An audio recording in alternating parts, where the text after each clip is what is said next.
Hey there and welcome to painting Atalanta, Aleph's #1 sniper murderess extraordinaire.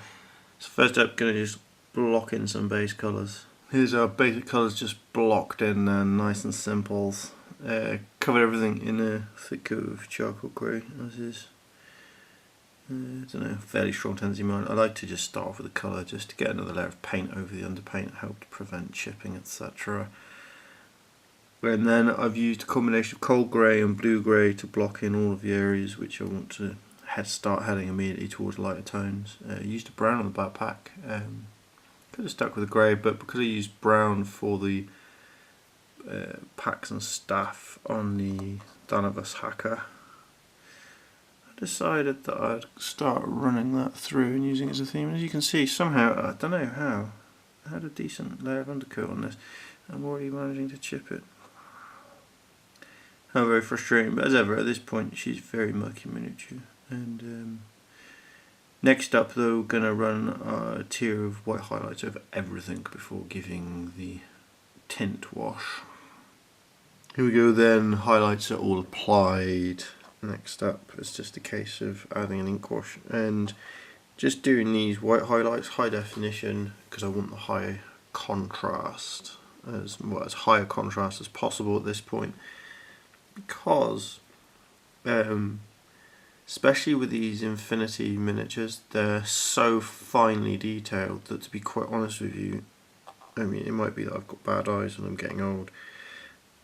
Could easily be that actually, but it's quite difficult to see all of the detail. And yeah, you can use your washes and your highlights and rely on them to bring the detail out, but there's nothing quite like actually making sure the details where you want it with your own paintbrush and your own intention, rather than leaving it down to the happenstance of painting methodology, which is the difference between fast paint techniques and these kind of much slower building up techniques. Now, essentially, fast paint techniques are being used to underpaint here and create tonal values which allow you to see the miniature more clearly, so you can, and also introduce the tonal values and basic colour qualities from which you then do all of your major painting from. So if you want to paint quickly, you can just use kind of this base painting kind of method and inking, and that will give you your basic tones, and then just block in some additional colours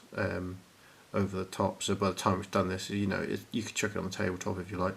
But if you're more interested in that more refined result, then that's why I carry on painting and working into them. In fact, because of the improvements and some of the stuff I've done recently, I might even end up going back and doing additional things because I'm really not happy with like my Acerus, for instance. I think it can be improved upon. Here we go then. The ink wash that was used is 1 part black, 3 parts purple, and just a loading brush with water, removing pretty much all of the water and then applying to all of the surfaces.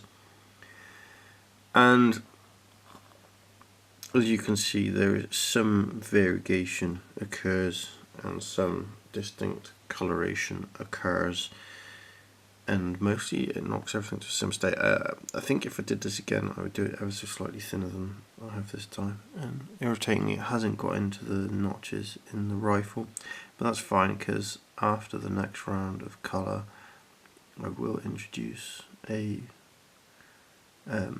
just a straight black ink wash onto that, just because I want that to become darker than everything else. But first up, I'm going to reintroduce all the colours just very, very thinly. Here we go then, re-highlight the rifle, and all of the other colours have been blocked in once again. So very thin blue-grey over the blue-grey areas, very thin grey over the grey areas. Not at all worried about any of the other colours right now. This is the base toning point, so all of the other colours will get worked on in the highlighting phase, but there's a couple of things left to do. I want to introduce another black ink over the rifle. I want to make sure that the vents on the rifle barrel have got a black ink right sat into the recess before we get into the highlighting phases.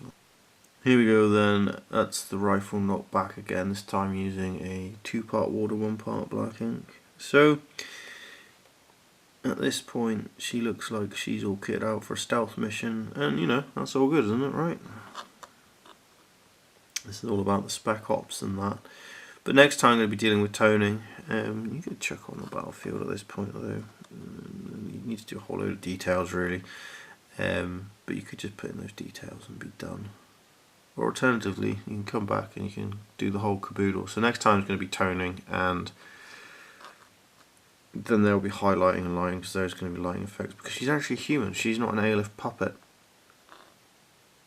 She might be a genetically bred human as part of the scheme, so that she can have the ALF can have all of its what do they call them? It's like the Argonauts. It's more than that though, because there's the Myrmidons and everything as well. So she can have its Greek warriors of legend and myth for destroying everybody. So I hope it's been some interest use to you, and that all of your paint's going really well. Thank you for watching. Have a good one and take care. Bye bye.